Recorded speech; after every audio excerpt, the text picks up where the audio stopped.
और वहीं बिहार में जारी शिक्षक बहाली में फर्जीवाड़ा सामने आया और बिहार के शिक्षा मंत्री विजय कुमार चौधरी के आदेश पर शिक्षक बहाली में फर्जीवाड़ा करने वालों के खिलाफ मुकदमा किया जाएगा। और वहीं बताया जा रहा है कि 632 आवेदकों ने फर्जी सर्टिफिकेट लगाकर शिक्षक बनने का प्रयास किया और इसलिए इन सभी के खिलाफ एफआईआर दर्ज कर आगे की कार्रवाई की जाएगी।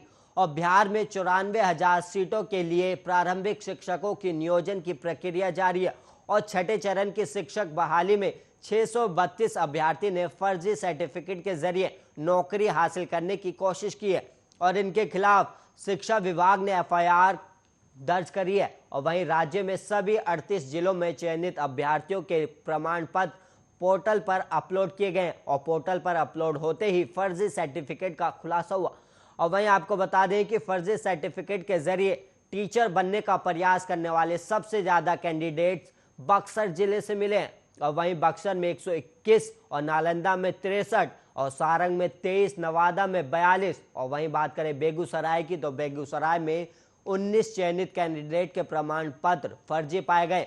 और शिक्षा विभाग ने बताया कि सभी 38 जिलों में चयनित अभ्यर्थियों के प्रमाण पत्र पोर्टल पर अपलोड किए जा चुके हैं।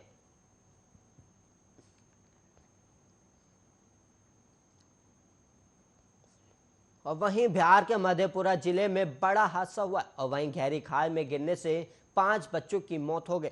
और वहीं बताया गया कि मनोहरपुर गांव के 5 बच्चे चारा काटने के लिए निकले थे और इसी दौरान बारिश के चलते पैदा हुए फिसलन के चलते सभी 5 गहरी खाई में गिर गए और खाई इतनी ज्यादा गहरी थी कि सभी बच्चों की डूबने से मौत हो गई।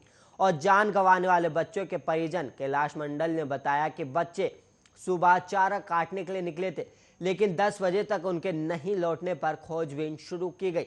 इसके बाद घटनास्थल पर पहुंचे तो देखा कि एक बच्चे का सिर खाई में दिख रहा है और उन्होंने अकेले उसे बचाने की पूरी कोशिश की लेकिन जब तक बच्चा बाहर निकला तब तक उसकी मौत हो चुकी थी। और इसके बाद ग्रामीणों ने खाई में और भी तलाश की तो सभी 5 बच्चों के शव बरामद हुए। और वहीं 5 बच्चों की एक साथ मौत से पूरे गांव में मातम का माहौल है और किसी को कुछ समझ में नहीं आ रहा कि यह हादसा कैसे हुआ।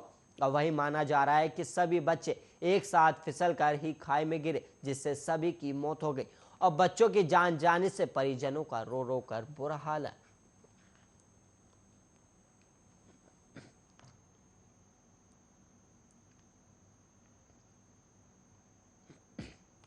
और वहीं नाबालिग का अगवा कर हत्या किए जाने के मामले में सभी दोषियों की गिरफ्तारी की मांग को लेकर बुधवार को कलेक्टर का घेराव किया गया और मृतक के स्वजनों ने समाहरणालय के समक्ष प्रदर्शन किया।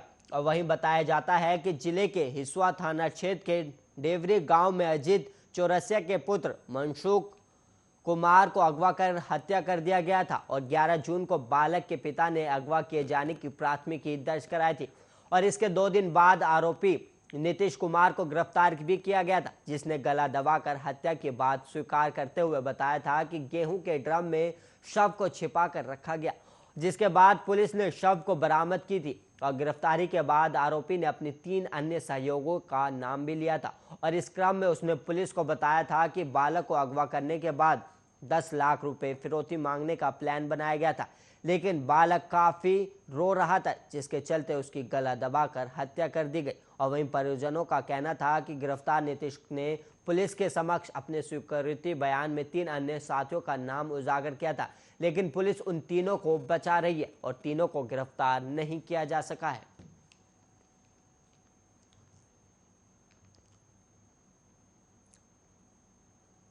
बिहार में कोरोना वायरस के एक्टिव केसों के मामले में बुधवार को एक बार फिर गिरावट आई है और मंगलवार को जहां बिहार में कुल 73 एक्टिव केस थे तो वहीं यह आंकड़ा बुधवार को 65 पर पहुंच गया। और मंगलवार और बुधवार के बीच बिहार में कोरोना वायरस के कुल 7 नए मरीज मिले हैं और इसके साथ ही 15 लोग इस बीमारी से ठीक भी हुए।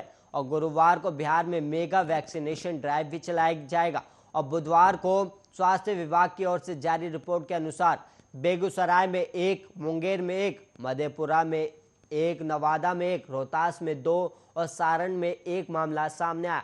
और वहीं पटना की बात करें तो यहां से एक भी मरीज नहीं मिला यानी बिहार के 38 जिलों में मंगलवार और बुधवार के बीच 6 जिलों से सिर्फ मिलाकर 7 नए मरीज मिले। और वहीं आपको बता दें कि इसी हफ्ते सोमवार को जनता दरबार कार्यक्रम के बाद मुख्यमंत्री नीतीश कुमार ने कहा था कि 17 सितंबर को प्रधानमंत्री नरेंद्र मोदी के जन्मदिन पर राज्य में मेगा वैक्सीनेशन ड्राइव चलाया जाएगा। और उन्होंने कहा था कि हमने 6 महीने में 6 करोड़ डोज कोरोना टीका देने का टारगेट रखा है और कोरोना वायरस की तीसरी लहर आने की आशंका है और ऐसे में सबको सचेत रहना होगा।